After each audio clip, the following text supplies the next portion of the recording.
The following program is intended for mature audiences and contains material which may be offensive to some viewers. Viewer discretion is advised.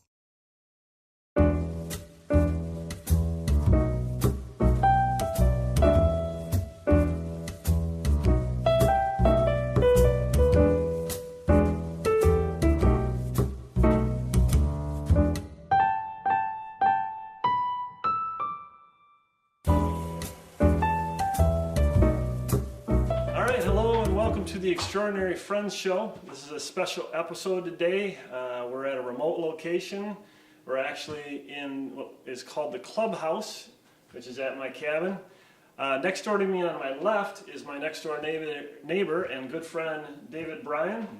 David, you've lived up here, well, you've had a cabin up here, sorry, for how long? 20 plus years. Yeah. 20 plus years. We got ours about 3 years ago, and that's pretty much when we met. Yep. On my right is David's brother-in-law, meaning both your wives are sisters. Correct. This is, I only know him as Paul, a good friend that I've known for 3 years, but I don't even know how to pronounce your last name. How do you say your last name? The last name is pronounced Blomkalns. Blomkalns. Correct. All right. I'll have to have you write that down for me so I have it correct. No problem. So Paul, you are from Louisiana. Right? Correct. But I probably didn't say that right, did I? No, you said it right, Louisiana. Okay. How about where in Louisiana? New Orleans. That's or just north of New Orleans. Is there a city north of New Orleans? Mandeville, but Okay. most people have a better idea where it is by just saying New Orleans. New Orleans. Okay.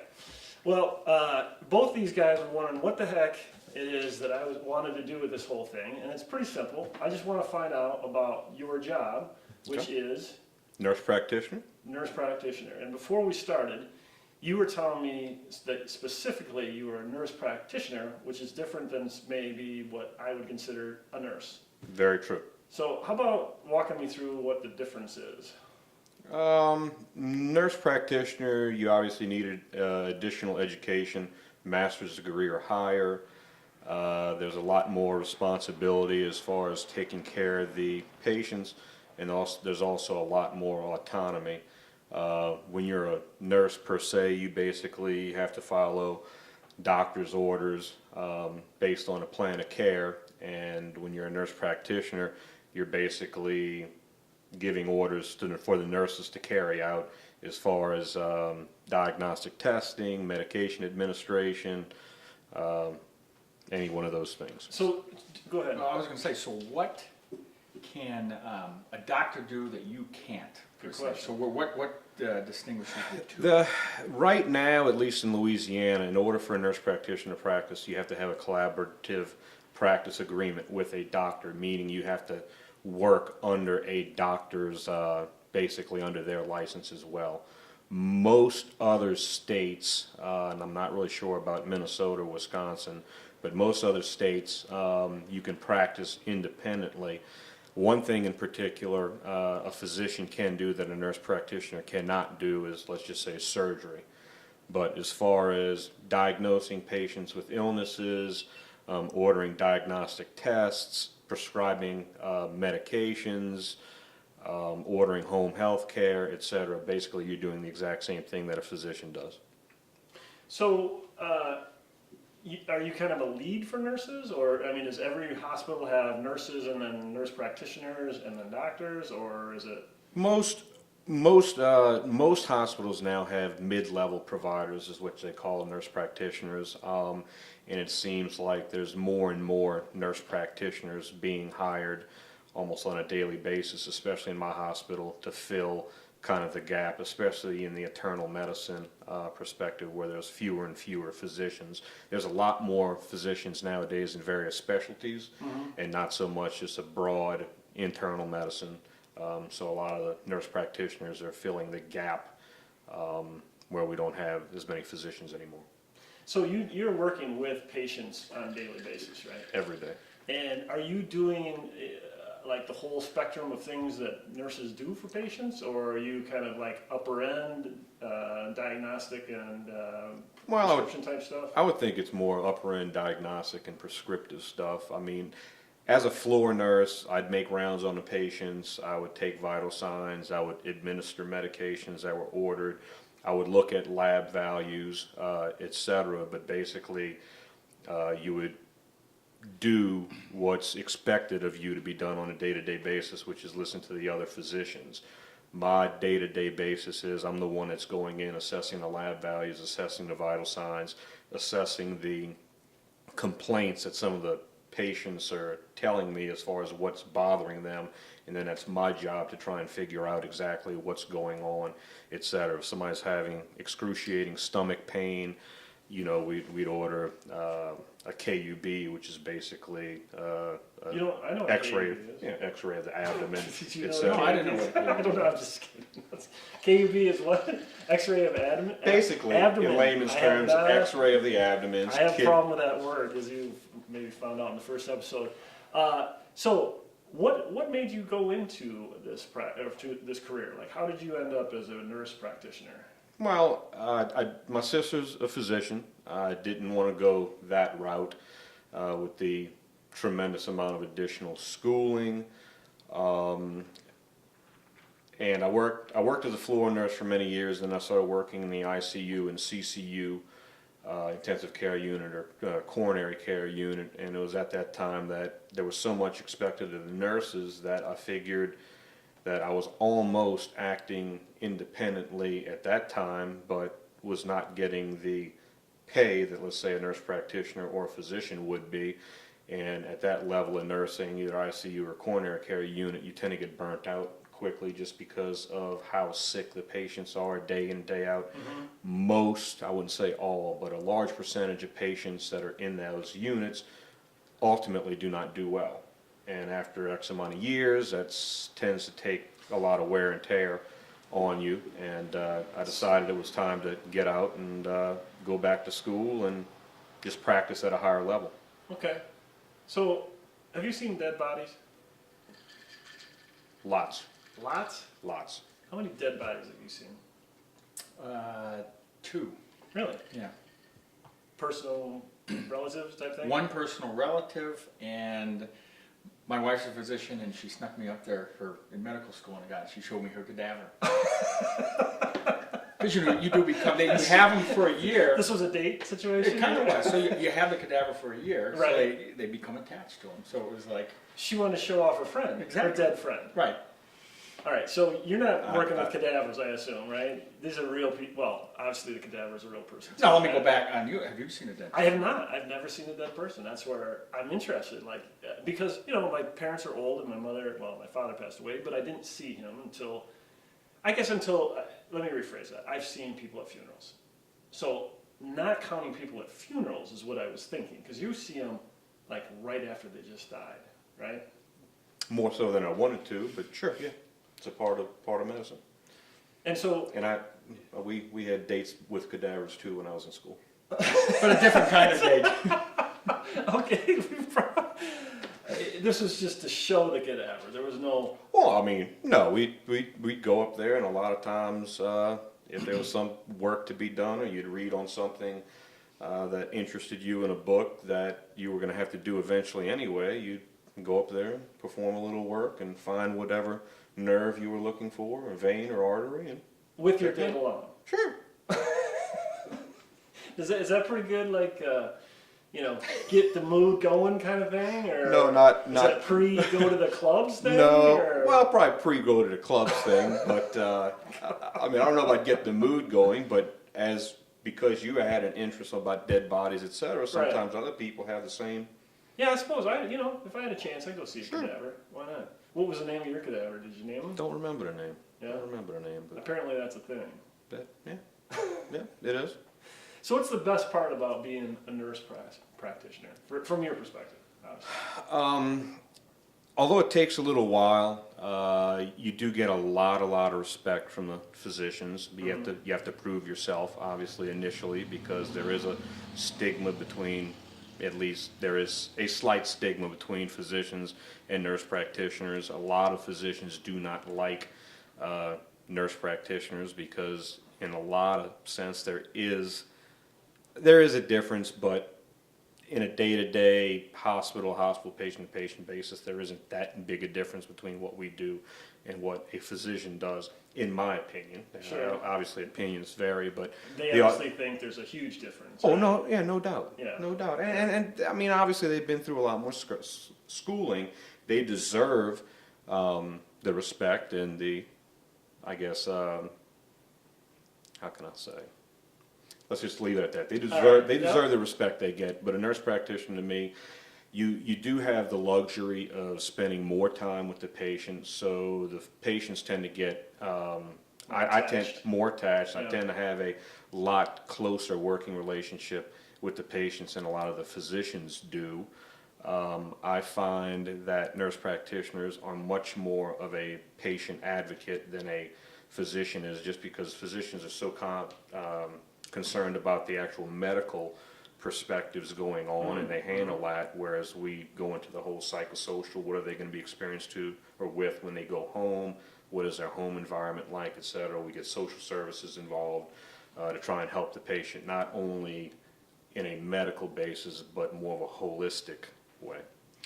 I was going to say, so you, if I recall, you are a hospitalist, right? I am a hospitalist, Okay. correct. What does that mean? I'll let him explain it. He can A lot of nurse practitioners, they work in clinics.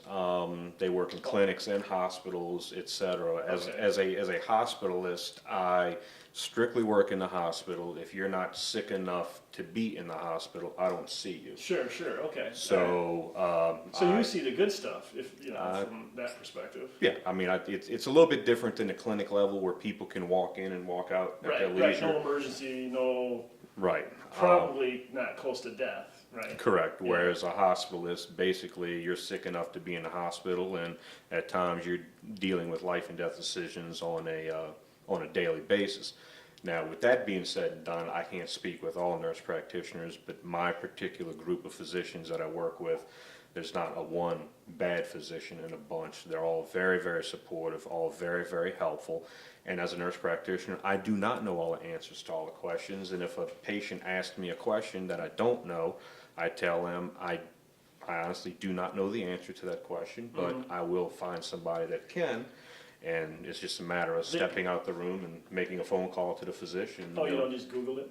No, I mean, I have done that for my own personal education, Yeah. absolutely. Because I mean, I've only been a nurse practitioner now for coming up on 3 or 4 years. I mean, there is a lot that I don't know in terms of medicine is concerned. You can only learn so much from a book, Sure. and a lot of what you learn is in practice. And the fact that I have physicians that I do have the collaborative practice agreement with is tremendous, just because I have such significant support for those times when I don't know the answer to the question. Okay, so, but Paul, they're all good, but some of them are better and some of them are worse than others. Now, Very not that true. we're going to say names, but there's probably one that just doesn't quite get it. True. And what do you do when you know, or you've made a diagnosis one way, and he or she makes a diagnosis a different way? Do you try to like steer him or her into the right direction, or do you? That seems like a very political situation, in effect, right? It is. And ultimately, a nurse practitioner, I think I've said already before, I mean, we are a patient advocate, and if I feel very, very strongly in a situation where I am right, and you try and approach the physician with, hey, look, you know, I think maybe we should look at things a little differently.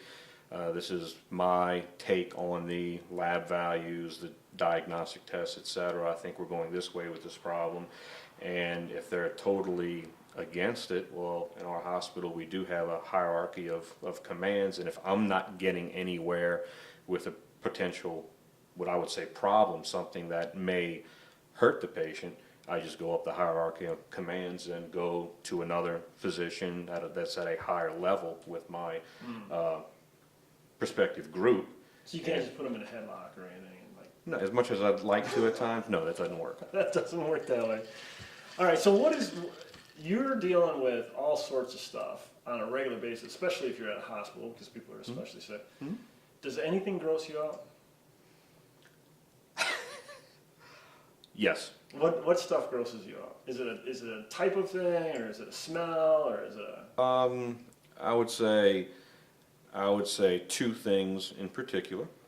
Sometimes some of the wounds I see Really? are particularly foul smelling. It's the smell. It's the smell, and I just had a patient the week before I came up to vacation that actually had a wound that was infected enough that when we started debriding it, it was full of maggots. Do you ever almost throw up? Oh yes, I've left the room several times gagging. Yes, I have. So you're like, Is that Yes. the grossest Really? thing you've ever seen, or what is the grossest thing you've ever seen? I mean, the maggots are pretty so wait a bad. minute. Can you give us, without obviously giving us the patient, what was the context where a person would have maggots in their, where was the wound, or what was the body part? Lower leg, Lower leg and above the ankle into the calf. It was an elderly patient that obviously the family had neglected or neglected somewhat, and a diabetic to boot. Yeah. And when you have diabetic wounds, they're very, very slow to heal, and they often get more and more infected. And a lot of the, I guess, poverty-stricken areas, even down towards New Orleans, they don't have air conditioning, so they leave the windows open, etc., so that flies can come in, lay their eggs, etc. So in a book, the Richard Sharp series, they would talk about using maggots to intentionally put maggots on a wound because I guess the theory is they only eat dead skin. Correct. So the maggots are not necessarily a bad thing. It's not necessarily a bad thing, but Gross if you're not expecting it, and you're already dealing with the smell of a wound, and Yeah. you go in and help start to debride things, and then all of a sudden there's What are you worms. saying there? Debride. Debride. Basic debride. Okay. Removing dead, dying tissue. I'll explain here. So this goes on public access and podcast, and so I make show notes, and I'm going to look up debride and find out. So you were working with this patient. Was he awake or is she awake? Oh, yeah. And is it he or she? He. Okay. Did he have any idea his leg was filled with maggots? No. Were you the only person working on it? No. So who took over when you're like, I'm out of here? They had an ET nurse, which basically is a wound care specialist nurse. That's all she does is go in and assess with wounds. Oof. So you said there was two things, if I remember right. Right. What was the other thing? Sponge bath? Is that A what? sponge bath? Do you ever have to give a sponge bath? No. Do they do that still? No, I don't think. I don't know. I mean, that's what they did, right? the nursing assistants and things. Oh, that's Yeah. entry level stuff. Entry level stuff. Okay. Entry level stuff, student stuff that they, well, just like anything else, it's a rite of passage. They make them do some of the lesser desirable things. No, I mean, obviously the patients get bathed every day, but no, I haven't done a quote unquote sponge bath and really since I was a student. So. All right, but you have done them. Oh yeah, sure. Do they always pair up the genders so that like women are doing men or men are men? What is it? Is it just like whoever's the patient is they try and do that. You try and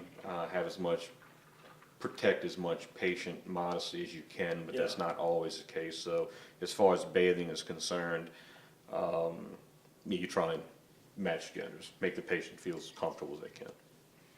I gotta believe that's awkward for everybody involved. Oh no, it's Really? awkward, and I mean they probably stopped sponge baths in the 50s. By the way, we have nice little throwaway cloths that you heat up. Yeah. But they're nice and warm and Okay. wipe them down. Don't usually need any water or anything. Oh, okay. All right. Well, so effectively a sponge bath, but it's not a Basically. sponge and a Right, bucket of right. water. And Right. all right. So I interrupted. What? It is awkward, but a lot of times the patients are so extremely grateful that they were actually, got clean. Right. That the thankfulness kind of washes away the awkwardness that you had during the procedure. Just like when you're feeling disgusting, you take a shower, how good it feels, same thing. Right. So back to your dates. Did you ever do like a sponge bath date with No, you? no, But I was kind of I was kind of wondering, as a patient, can you request a nurse to do your sponge bath? I guess you can request pretty much anything, but we do often come across patients that are sexually inappropriate, and because of that. Wait. They came in sexually inappropriate, or they became sexually inappropriate when they saw who their nurse was? Either one or all the above, and a lot How of often are you hit on? It's happened on occasion. Really? More 30, 40 pounds Lighter? lighter. Okay. Before I became calorically Challenged. challenged or gifted. Gifted, yes. Right. So, male or female? Both? Both. Nice. No. Well, you know, hey. You just know that you have options, I guess. If, you know, you're happily married. It's always good to be wanted. Right, Yeah, exactly. Yeah, exactly. Exactly. So what's the second thing that grosses you out? When people get impacted. Do you know what that means? Yes, do you know? I don't. I think like a tooth might get impacted, but I don't even know Or your what that colon might get impacted too. Mine won't. Mine either, but no, when a patient's colon becomes impacted and they can't use the bathroom, can't defecate. Oh, so yeah, what's constipated would be like the early stage of impacted, maybe, like on the spectrum of. Right. What do you So do to unimpact them?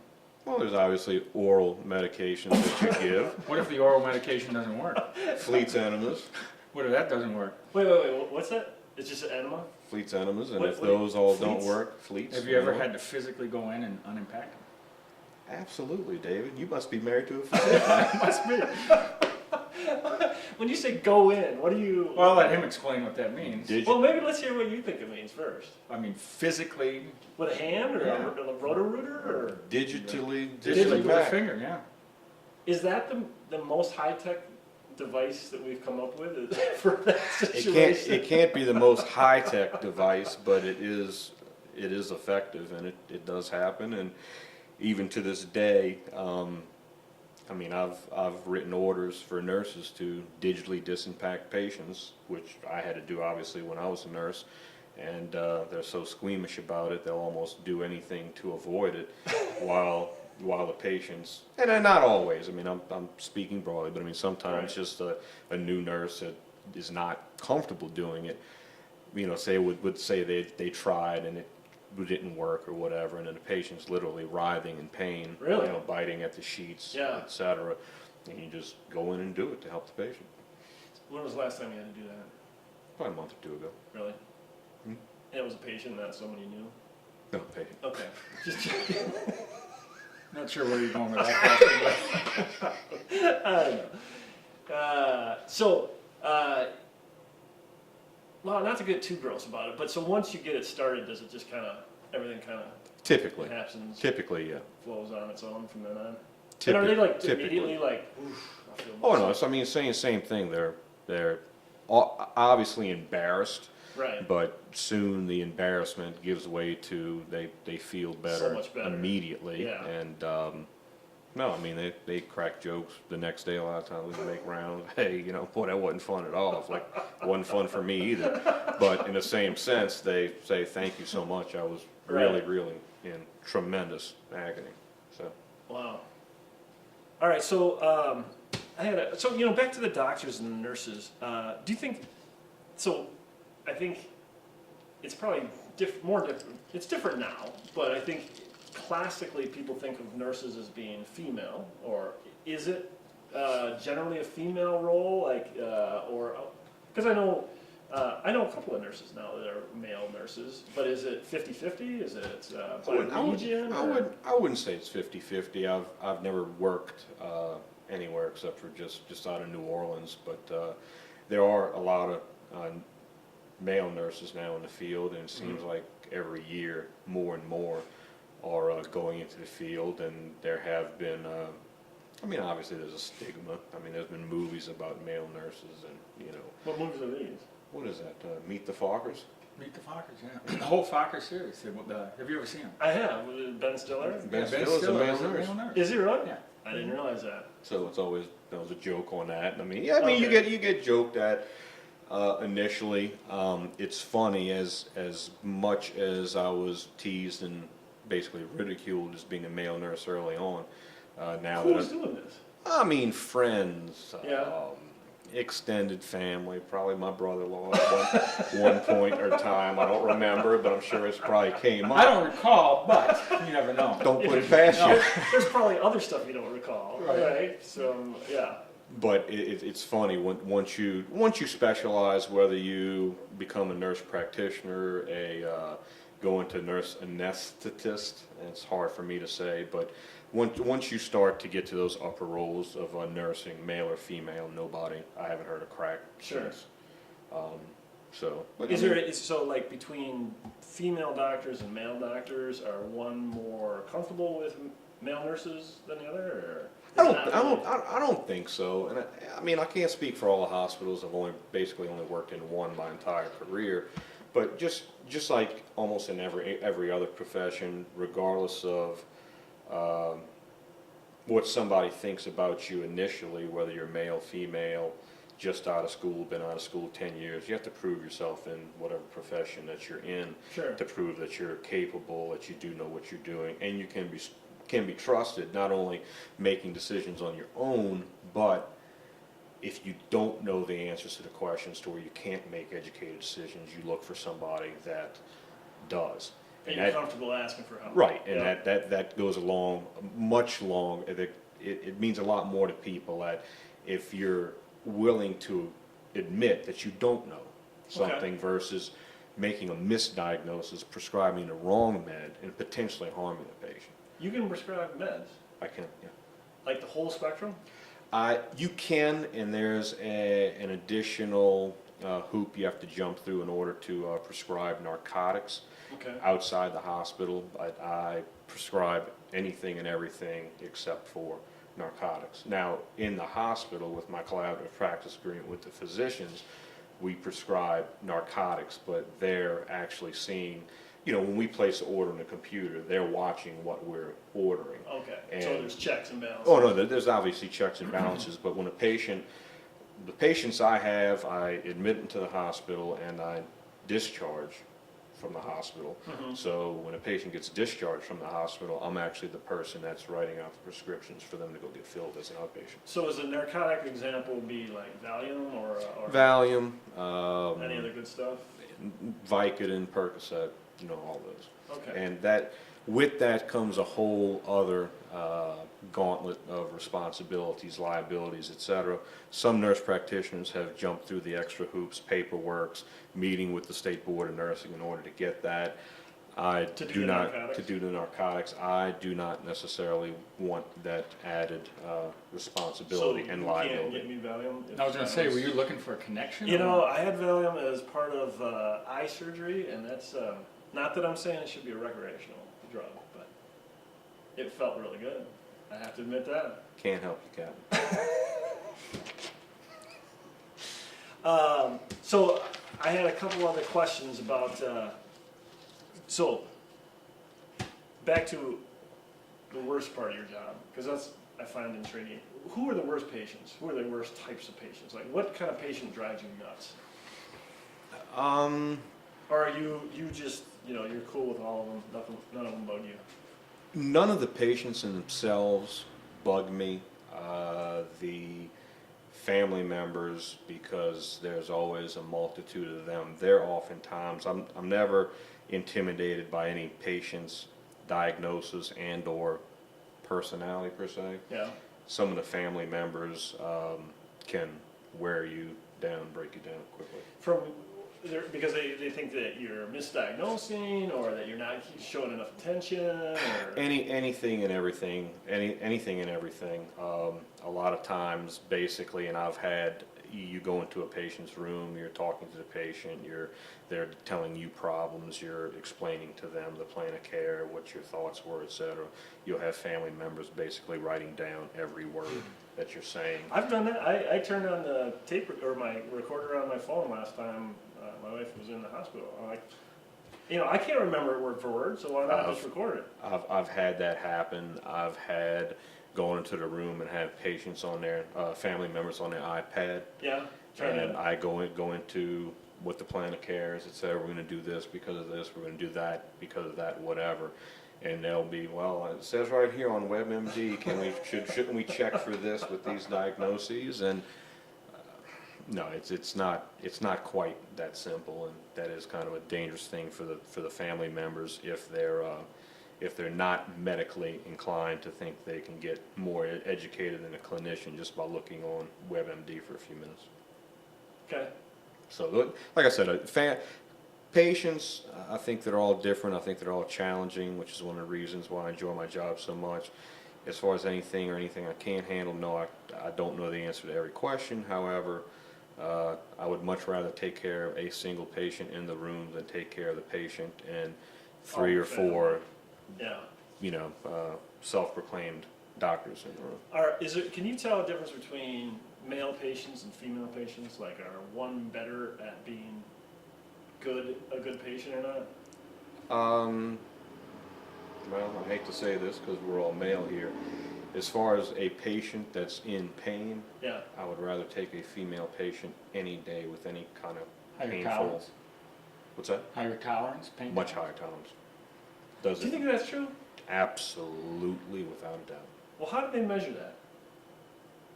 I mean, I guess you don't really, but there's no scale to measure it on, but seriously, I would take a female with a knee replacement any day over a male. Oh, because the men are just kind of wimpy, kind of They're whiny. wimpy, they're whiny, they want more pain medicine, I mean, it's like clockwork. Absolutely. Any extremely, exceptionally painful procedure and or diagnosis, I'd like to take a female any day. What about celebrities? Have you ever had anybody famous come in that you've had to take care of? Locally famous, not necessarily famous throughout the country. So yeah, I've had some. What was the local famous for, like TV show or athlete or something? Or? I've had some local sheriffs come through a time or two. Have had very prominent attorneys come through, which are almost at celebrity levels down there. Some of them with all the advertising they do. So on the sheriff, few musicians, etc. Oh, really? So on the sheriff, did you kind of say, take a look at my name, so if anything happens, you'll remember who was taking care of you? No. You did that digital thing that No. helped you? You ever do that for? No, never. Never tried to get out of. You'd get out of any ticket for the rest of your life if that was the situation. Right. No, haven't asked, but maybe missed out on an opportunity. How about hot patients? Yeah. So do you ever just go? How do I say this? You just turn that off because you're a professional, or is that hard to do? I mean, that's not hard to do. You're a professional. Now, obviously, you do see patients that are 98 years old that are shriveled up like a raisin. These are the hot patients you're thinking of? No. And you run into 30, 40-year-old patients that have taken good care of themselves and are attractive. But I mean, that's as far as it goes. Were his arms crossed like that before I asked the question? I think so. Okay, all right. You're trying to pick up on a tell? I don't want him to be, I don't think you have to worry. We'll just cut out anything you don't feel comfortable with. But Oh, fine. yeah, No problem. I don't think you've said anything in that. No, indeed. I So- mean, some people are obviously more attractive than others, but at a professional level, that's it. Have I been propositioned by young patients? Yes, I have. I've been propositioned by. I was just telling my wife not too long ago that like an 89-year-old propositioned me. So what did she say?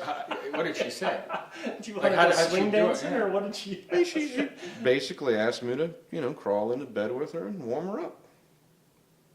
Is that part of the service you offer, or? Not even close. Okay. What are the chances that that's exactly all she wanted? Well, I mean, it could have been, but I guess I could tell by the tone that it was something in addition to that, and then I'm just like Mrs. So and Now, So.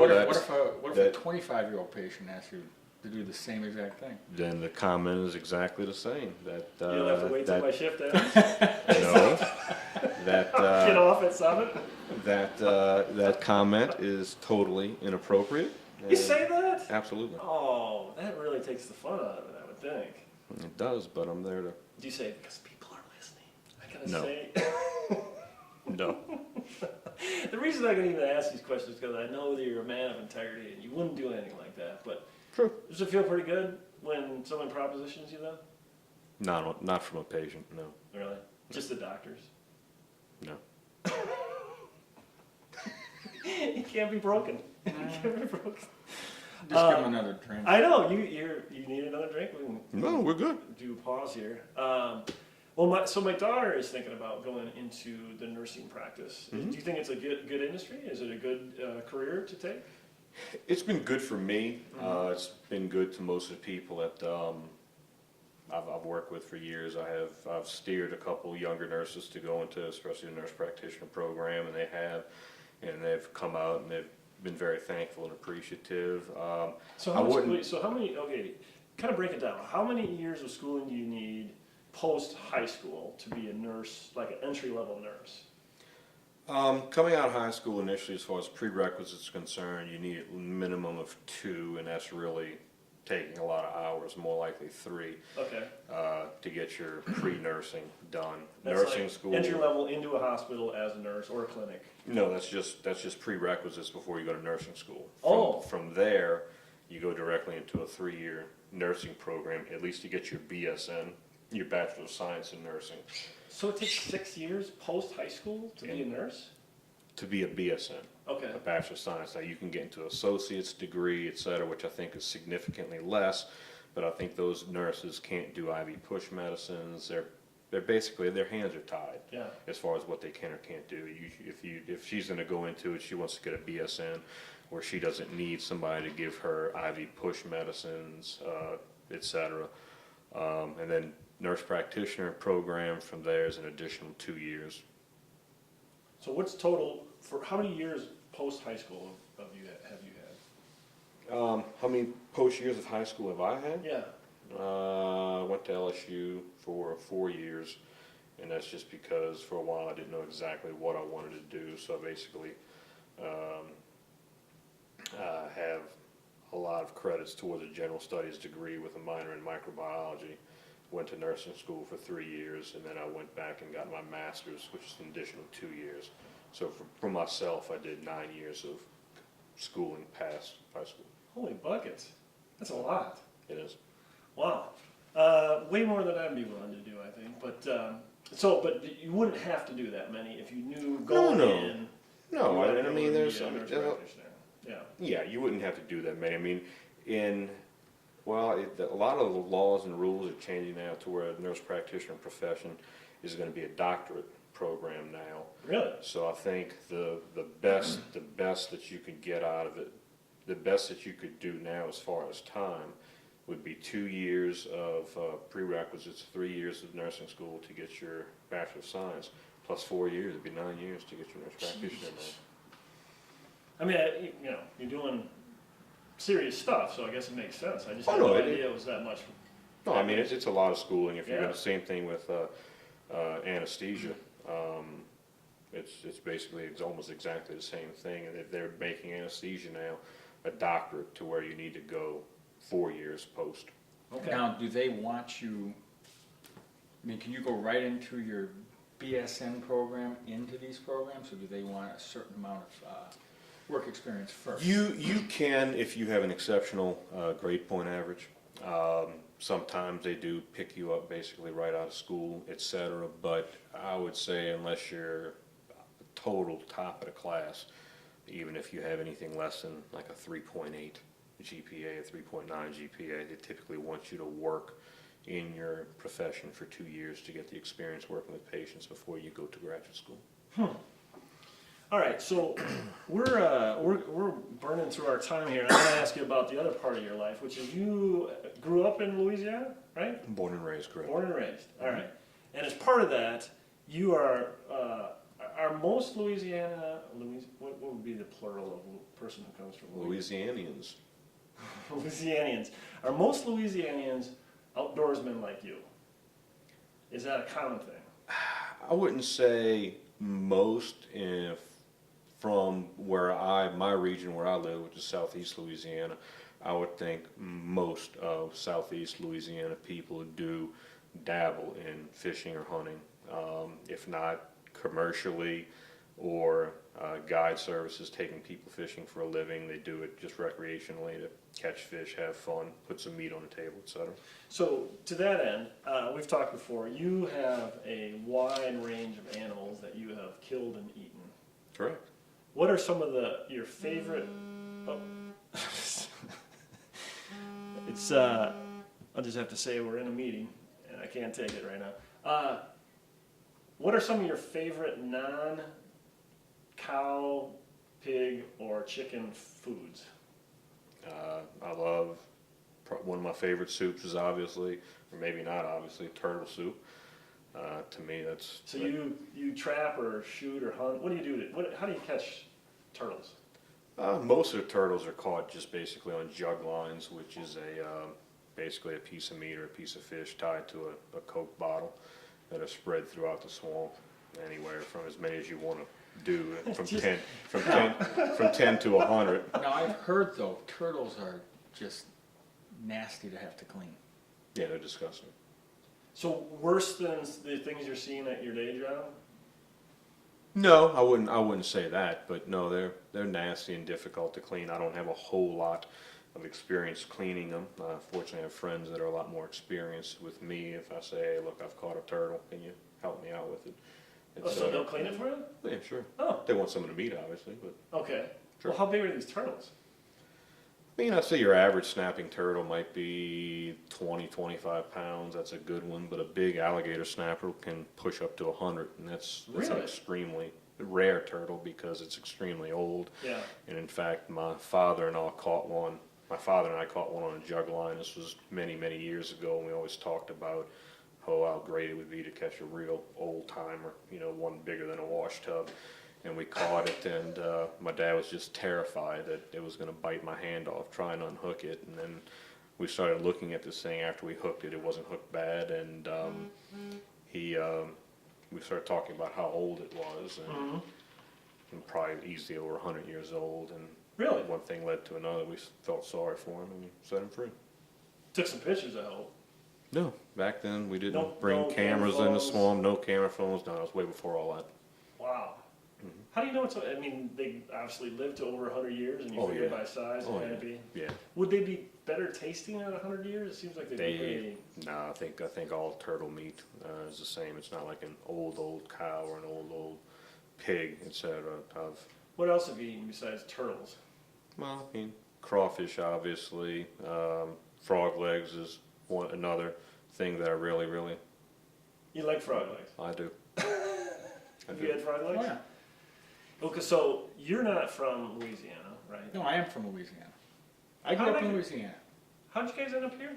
When my wife did her residency, Yeah. she did it up here, and we just stayed. But yeah, I grew up in New Orleans also, so I've eaten all these. I'm not an outdoorsman, Yeah. but I like to eat all this stuff. Okay. So you've had turtle, yeah. frog legs. Yep. Turtle soup is a delicacy down there. It's Does that mean that it doesn't taste and good? it is good, and it is good. It does and, taste and good. Oh, better believe it. My kids are picky eaters, and they like turtle soup. Really? There's a restaurant down in New Orleans that is what they're known for. Okay. What else have you eaten? Wild boar or anything like that? Oh, no, absolutely. I mean, I hunt wild boar with my kids, friends. I have lots of friends from actually up north that come down to hunt wild pigs with me. And in that certain situation, some of the people that come down and hunt with me, they'll shoot the bigger pigs just for the trophies, the heads to mount on the wall. I tend to let those go because they're a pain to clean, a pain to handle. I mean, when you're dealing with a 300-400 pound animal, there's nothing easy about cleaning them, getting them in or out the boat, etc. So I tend to shoot the smaller ones, and which are better eating. So there's a story apparently where you were hunting ducks up here in Wisconsin. Yes. Tell that story, because I've heard it's interesting. Well, after Hurricane Katrina, the hospital that I was in basically almost shut its doors. I went back down to relieve the crew that stayed for the storm. Came back up here, and they said they'd let me know when they needed me again. Okay. So this was a place to go, and we came up here, and my wife wanted to try duck hunting with me, so I went back to a lake that we have, and did some duck hunting, and When is this? What this time of the year? is late October into November, so it was cool. Okay. It was cool up here, so I just figured at the time we'd shoot them and they'd drift to the bank, and I would swim over, or not swim over, but go pick them up, and that would be the end of it. But So you didn't have a dog to water? No dog, You're no. gonna wait for them to float over. No pirogue, no canoe, no anything to go get them. What was that middle thing? Pirogue. What is that? Pirogue is basically a Cajun dugout canoe. They're not dugout anymore, but basically a very, very small, very small canoe with lower sides that you use to go through the swamps, etc. It's not as long as a canoe. You can maneuver in between the cypress trees a lot easier and better. So you got none of that. You just on the shore. Nothing. Just on the shore shooting ducks. Okay. Wife got cold. She said she'd go ahead and go back in, and I was still waiting for the wind to blow the ducks over. Well, the wind took and quit when the ducks are mid lake. So you got a bunch of dead ducks floating out in the lake. Right, and they're not moving at all, and I'm waiting and waiting and waiting, and finally I decide. And actually Sarah was cold, but she stayed to watch me go in the water, and then she said, "That's enough, I'm leaving." But I knew I couldn't swim with my clothes on, so I figured I didn't want to shoot ducks and let them go to waste or rot, Right. or let another animal get them. So I stripped down naked, and So it's middle of November. You're buck naked on the edge of the water. There could be a Bravo series about this. Don't they have all the naked and afraid and all those? You know? I'm just trying to figure out, is this like a hunting best practice? Like, no, well, they're dead, might as well take off the clothes. Is this a Louisiana thing? Well, Have you ever heard of anybody doing this? No. In hindsight, no, it wasn't probably the brightest move, but I didn't Did want it to. work? No, it really didn't. I think out of the ones we shot, I only was able to retrieve one, because when I swam out there and actually got a hold of them, I was almost freezing to death to begin with, but on the way back, about halfway to the bank, I had hypothermia setting in rather quickly. And as a nurse practitioner, you actually knew the symptoms and knew what the heck was going on. I wasn't a nurse practitioner then, but I did know the symptoms, and I did stop twice along the way thinking that it would be shallow enough for me just to walk out. Yeah. And I went under both times. The second time I went under, I almost didn't make it to the surface again because your muscles just don't work well anymore. And I told myself if I stop one more time to try and walk out, I'd be left floating in the lake. At what point did you think to yourself, this was not the best decision I've ever made? The first time I went down, which at that point I let go of the ducks that I had. Okay. And you were swimming in one hand and you got ducks in one hand. Right, and at that point it was like my life or the ducks, or the dead ducks. Right, or the dead ducks, and so that finally, like I said, I promised myself I wasn't going to stop swimming, and I finally did get to the point where my next stroke actually dug into the mud. Okay. And dug my way out and put my clothes back on the best I could. Even at that point, I mean, putting my clothes on seemed like an eternity because you move like a sloth. Nothing functions. Nothing functions, and what does functions exceptionally slow. I was just thinking what the obituary would have read. So yeah, So wasn't a bright move. Was it your will to see your wife again, or just sheer embarrassment? Like, I gotta get out of here because I don't want to die in the middle of It was a will to survive, see my wife again, family, sure. Okay. All right, so do you got any quick questions? Because we're going to do No. lightning round, which is the last thing we do. Lightning round is just a series of questions. Just like Kramer. Like Kramer, he does that? Lightning round. All right, let's do it. So quick question. So who's the funniest person present? Who's the funniest person you know, and why do you enjoy their humor so much? I would have to say a good friend of mine back home in New Orleans. What's his name? Name is Kurt Gretsch. He is He is actually a car salesman by trade. Really? Yes, but I mean, he owns a large percentage of the car dealerships. So he's not only a salesman, but he's extremely intelligent, extremely witty, extremely dry humor, but very, very, very humorous individual. Good deal. What about you? Funniest person you know? Putting you on the spot. Boy, you are. I don't know. I'd have to think about it. All right, think about it. We'll ask All right. Paul a second question. We'll come back. Don't come back to me. Isn't there any, like your brothers or your buddies or other teachers or anything? Well, yeah, I mean, it would be other and it's just a group of us, I guess. Right. We get together and You have a good time. Have a good time. All right. You know, pour a few drinks. Everyone gets a little funnier, you know. Everyone's funny with a few Yeah. drinks. If you inherited $10 million, what would be the first three things you'd buy? A 10 million, a very large piece of property. Okay. Here in Wisconsin or down in Louisiana? I would, with 10 million, I could retire and be up here. Okay. And like you're talking 100 acres or something like that? Yeah, couple hundred acres. Okay. Something Step like that. one. And item two? Item two, I would probably purchase a big condo on the coast of Florida or Orange Beach, Alabama, etc. Okay. We're burning through it pretty quick. All right. Yeah, we and are. Last item? Or a third item? Whew, that would be a tough one. My wife a new car. There you go. Nice. What about you? I was just thinking he had two big things for him, and he throws his wife. Well, she gets to stay at the property. Well, and the sure. condo, Don't, so and, it's- hey, it's for both of them. and she wants the beach place worse than I do. So I would buy a place down in New Orleans. I mean, ultimately, Oh, really? I want to retire half the time up here, half the time down there. Okay, a winter's up here, summer's down there. Is that- Correct. I want the extreme heat, the extreme cold. I want no comfortable climate at all. Perfect. Yeah, you got to figure it out. He's got to figure it out. Nicknames in high school and or college. Did you ever have a nickname? Or an appropriate nickname for the show. Inappropriate is fine. We can no, I work it mean out. my last name is What is your last name again? You're gonna have to- Blomkalns. Blomkalns. Somebody could come up with a name that would play off that. I mean, one of my friends, good friend of mine back at home, when I would introduce myself to people, and it's not a common name anywhere in the world, but especially in Southeast Louisiana, where you have a bunch of Cajuns, etc., where they're like, what do you say? How do you spell it?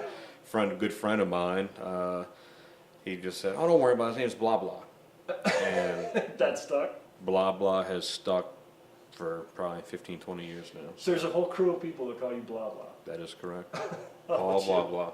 Paul blah blah. That may be how I remember you. What about you? I either one or two things. Either DB, which is my initials. Okay, And David usually I Bryan. just had a lot of lazy DB. friends, Yeah. which is easier. Yeah. Or I had a group of friends that used to call me Haas.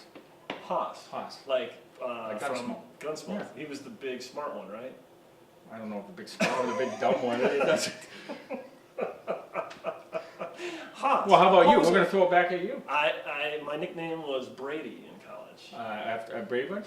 After Greg Brady Brady? it was after the dad, actually. Okay. It was before it was known that he was gay. Not that that matters, but I that thought maybe it was Greg Brady because you had a thing for Florence Henderson. No. It was well, so did theoretically, Right. because I was so mature. Apparently, was the Oh. deal. That's my theory. Okay, if you were in a zombie apocalypse and you had a choice of 3 different weapons, the weapons are nunchucks, chainsaw, or a 4-iron. What would you choose, and why? 4-iron, swinging around in circles, more rapidly, probably do a lot more damage quickly. Yeah. Chainsaw would tend to wear you out in a hurry because of its weight. You got to worry about gas. Gas, right? I don't know how to use nunchucks, and I figure my bad golfing skills would come in handy. Same thing for you. Originally I was going to say chainsaw, but The gas part. Yeah, the gas part and the weight. Yeah, I suppose. All right. If you had, would you rather have a significant speech impediment? Some people say I do. That's kind of why I asked this question. Or a Jersey accent. Which would you choose? I'll stick with my southern speech impediment. A Southern speech impediment. What about you? Oh, Jersey accents. So he doesn't have much of an accent at all. Like, do you lose it after You living know, up here you so long? lose it. You Yeah. lose it a little bit, and it's a hybrid. Yeah. By the way, both of you guys are the ones with the accents. Oh, really? Oh, yeah. Yeah. Not So, me. sounding like Johnny Carson, you know, like we do. Right. We have the speech impediments. That's Okay. All right. Last one. Would you rather? Would you rather? And this one I think is a good one for you for outdoorsy. Would you rather? We are running out of time. So, would you rather throw trash like your McDonald's bag out the window in Yellowstone, or park in a handicapped parking spot on Black Friday? You got to do one. That's an easy one. For you? Yeah. Let's I hear park, it. I park in a handicap I park in a spot. handicap spot because there's plenty of them. No one ever uses them. Really? On Black Friday?